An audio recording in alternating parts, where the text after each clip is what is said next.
2026 એટલે કે વિશ્વ બાલિકા દિવસ, ત્યારે હું તમને એક સ્પીચ દેવા રજૂ કરવા જઈ રહી છું. એટલે કે ઘર આખાની રોનક છે દીકરી, ઘર આખાની રોનક છે દીકરી, જીવનમાં ખીલેલ કમળ છે દીકરી. ક્યારેક તડકાની જેમ મગમગ સોહાતી તો ક્યારેક શીતળ ચાંદની છે દીકરી.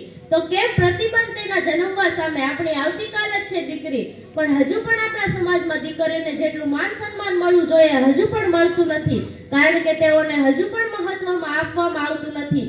દીકરીને બહુ ભણાવી નહીં, તેને બહુ સ્વતંત્રતા આપવી નહીં, આ માનસિક વિચાર આપણા સમાજમાં ખૂબ ઊંડે સુધી પ્રવર્તેલા છે. તેથી તેની ગર્ભમાં જ હત્યા કરવામાં આવે છે.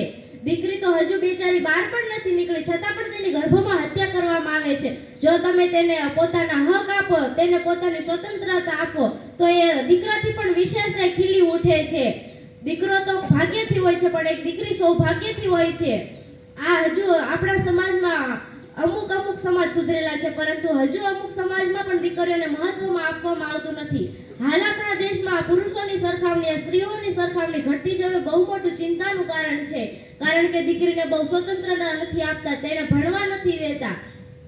આજે કોઈ પણ એવું ક્ષેત્ર ખાલી નથી કે જેમાં દીકરીઓ કામ કરતી નથી. ત્યાં બધે ક્ષેત્રમાં જો તેમને તેમની સ્વતંત્રતા આપવામાં આવે, તેમને પૂરતું શિક્ષણ આપવામાં આવે, તો તે બધે પહોંચી વળે એમ છે. લોકોને પત્ની જોઈએ, માતા જોઈએ, તો તેમને દીકરી કેમ નથી જોઈતી? આજે તેમને દીકરીને ભણાવી ગણાવી કોઈ બાબત ગમતું નથી, પણ આપણે દીકરીને ભણાવી જોઈએ, તેને સ્વતંત્રતા આપવી જોઈએ. તે આપણું નામ પણ રોશન કરશે. એ દીકરા સમાન છે. દીકરો હોય કે દીકરી, તેને ભણવાથી અલગ ન રાખી અને શિક્ષણનું કન્યાદાન એ સૌથી મોટું કન્યાદાન છે, એ સૂત્ર અપનાવવું જોઈએ.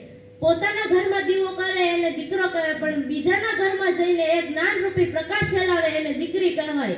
દીકરીનો એક જ છે નારો કે ભણવાનો અધિકાર છે અમારો. અસ્તુ.